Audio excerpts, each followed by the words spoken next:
Hello, everyone. Welcome to another episode of Ask the Wizard, streaming live almost daily. Getting into the manifesting zone in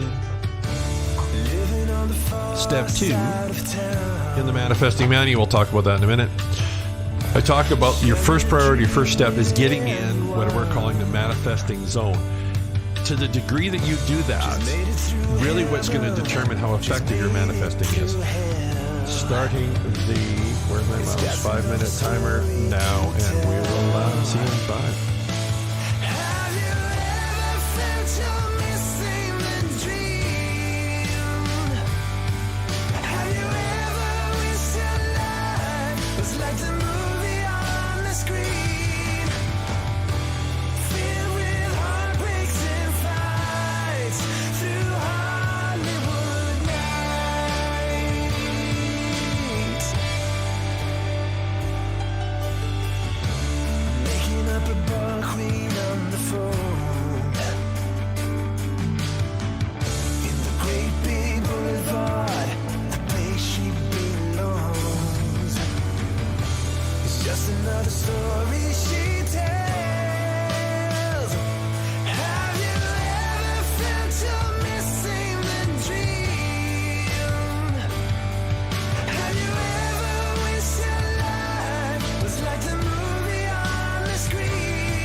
Oh, turn that down. Hey, everyone. How you doing?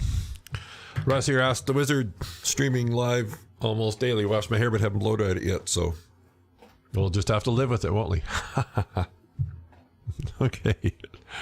It is, what is it, Monday, March 13th. Getting into, boy, that looks, anyway, unkempt, but we'll go what's natural. Unplugged, there you go. Getting into the manifesting zone in, here we are, hold on. Manifesting manual, many of you have this. It doesn't look like this. This is a draft copy of that I have, it's been going along for years. There's 5 steps, right? The first step is defining your perfect desire. The second step is living your desire on the inside. Third step is manifesting resistances. Fourth step is taking inspired action. Fifth step is celebrating your victories. This falls under step 2 for those of you that are following along.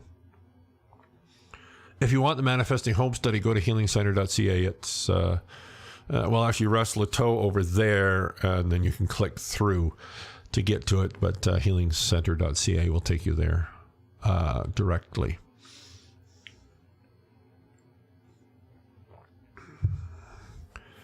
This is such an important foundational skill when you're manifesting.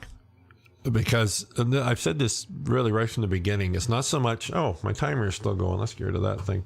It's not so much it's not so much like what you're doing.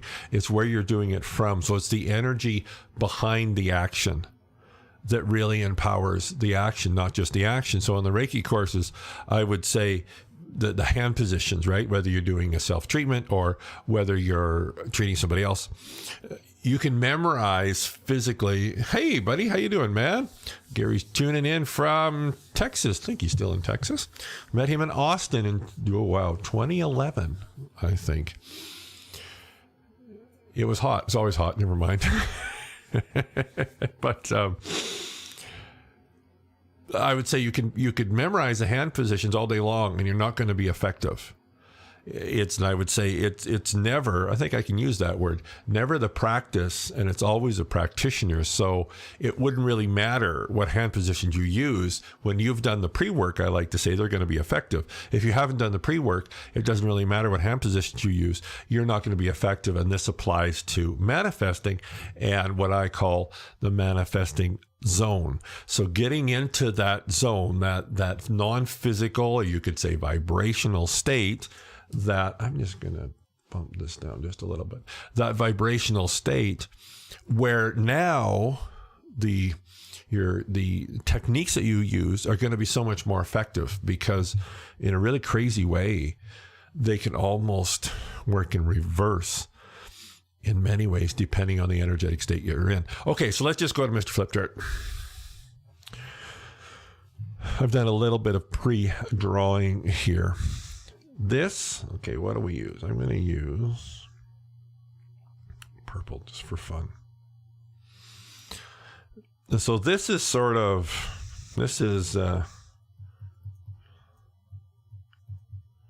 this is Nirvana, like, oh, okay. And this is the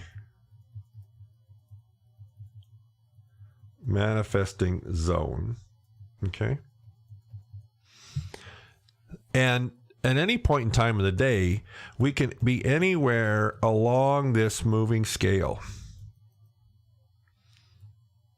Now, what am I talking about when I'm saying moving scale? Okay, so here are, remember in our physical, non-physical circle, many of you have seen that.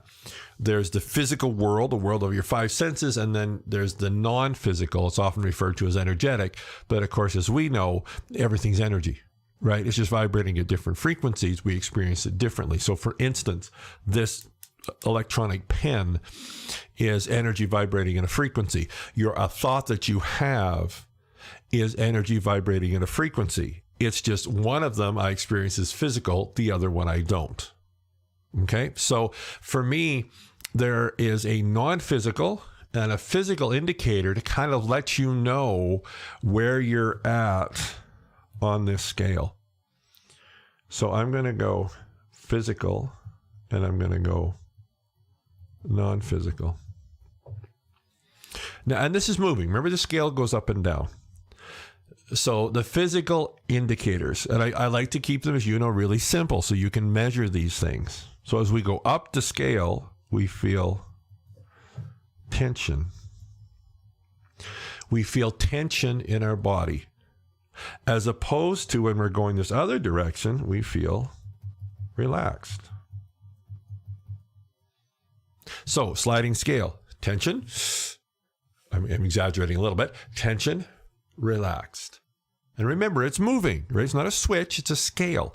So the more tension we feel in our body, the more we're moving up and maybe out of at least intentional manifesting. The more relaxation we can feel, the more we're moving into efficient, effective, intentional manifesting. Because we're always manifesting, right? So this we're talking about is intentionally doing it or purposely doing it. It's another way to say it. The non-physical, and just stick with me here, confusion versus clarity. So again, this is moving, remember? So as we move up, confusion in our mind. As we move down, clarity in our mind. Now here's a neat thing about this one. Confusion is just thoughts, back and forth, back and forth, back and forth. Clarity, you still may have all these thoughts going on, but they're more orderly. So when I'm talking about clarity in your thinking, I'm not saying that the only thoughts that you're aware of are roses and sunshine. You may be aware of some thoughts that are darkness and storms or something like that, right? And so it doesn't mean that you don't have thoughts, you're not aware of thoughts that you just as soon not be aware of. The difference is and we know what that feels like, that confusion, that muddy thinking, that back and forth, back and forth, back and forth, indecision, all that kind of stuff, as opposed to a clarity. Okay, so remember, that's an important distinction. All right, so here we are. Now, let's do this one. When I talk about in the living your C on the inside, sorry, the C is, you'll have to get the manifesting manual to see what I mean by that. Those of you that have it know exactly what I'm saying. When you come to living your desire on the inside, so thinking and feeling it, the first step, and I'm pretty sure I call it this, is getting into that zone. What do I mean? This manifesting zone. Because you can be doing the visualization, and you're probably not going to feel a lot of those really good feelings if you're up here. Why? Because your body's so tense and your mind is confused. So what we often do is when we're up here, we try and use non-physical techniques to get us down to here. And if you're up here, that's probably not going to do it. So you can, affirmation, you can do your vision board, you can do whatever you want. But if you're up in that confusion tension zone, it's not going to be very effective. And sometimes it almost does the reverse. That's why it's so important. Step one, step two. Step one is getting into the zone. Step two is then doing your practices. So important. So that's why for me, the first step is doing whatever you have to do. And this again is where it's up to you. It's up to you to figure out and discover and develop skills in the tools that work for you that get you down into here. Remembering that some days you're going to be, you're going to be able to go, woo, almost right down to nirvana. Other days you're just, maybe just in the zone. And other days you're kind of stuck up here, maybe just get that far. So understanding that, and this is often the tricky part is people go, well, geez, I feel like crap, but I really should have done my affirmations, my vision board, my visualizing, whatever. And so then they force themselves to do it, and it's not effective. You would be more effective if you didn't do any of your manifesting practices, but you focused on somehow, some way throughout the day, getting maybe into here, and maybe it's just like here, but at least you're heading in that right direction. Now, why does it matter? So you're saying that even if I spent all day to kind of make my way, and I made it here at night, I got there, but I didn't have a chance to do any of my visualizing and all that kind of stuff. So how is that effective? Now, here's the thing that's important to remember is we're designed to consistently and continually grow, expand, and evolve. See, that's the thing.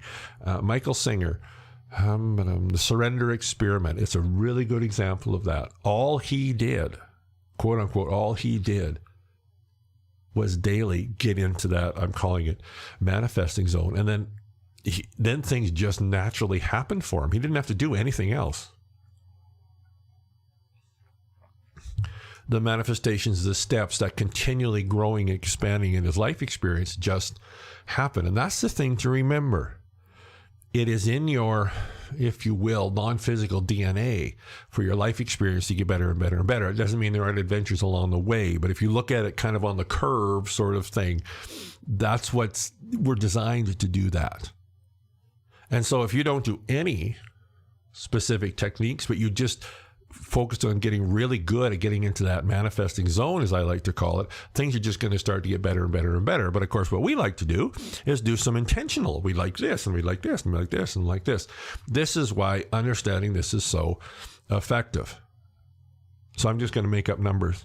So if your waking hours, out of 100% of your waking hours, if it took you 80% of that time to get into here and you spent 20%, I'm just making numbers. If it took you most of the day to get into here and that last 10 minutes of the day, you finally were in that feeling of relax and clarity in your thinking, and you did a little bit of visualizing or something for like 10 minutes, it's going to be way more effective than if you forced yourself to do an hour of it when you were up here. Which is why your first thing on your to-do list and your first priority is to use, again, the tools and techniques that you've discovered, and that's kind of part of your job, right? You've discovered that helps you introduce relaxation into your body and clarity into your thinking. Understanding you don't have to get to nirvana every day, right? But get to that spot where you feel a degree of, and again, maybe you can get here one day, maybe it's here one day, and maybe this is all you can do one day. Okay, well, that's all right, right? Our goal is to spend as much time as we can kind of in this zone right here. And then as we do that, things will naturally start to flow our way. So often when things don't go our way, we start to look for what's the technique, what's the practice, what do I need to do, what do I need to do, instead of going back to the basics. Back to the basics is so, so important. You go back to the basics and then build on that. All right, guys. Well, that, I like that. That was pretty good. Share. We're all in this together. See you.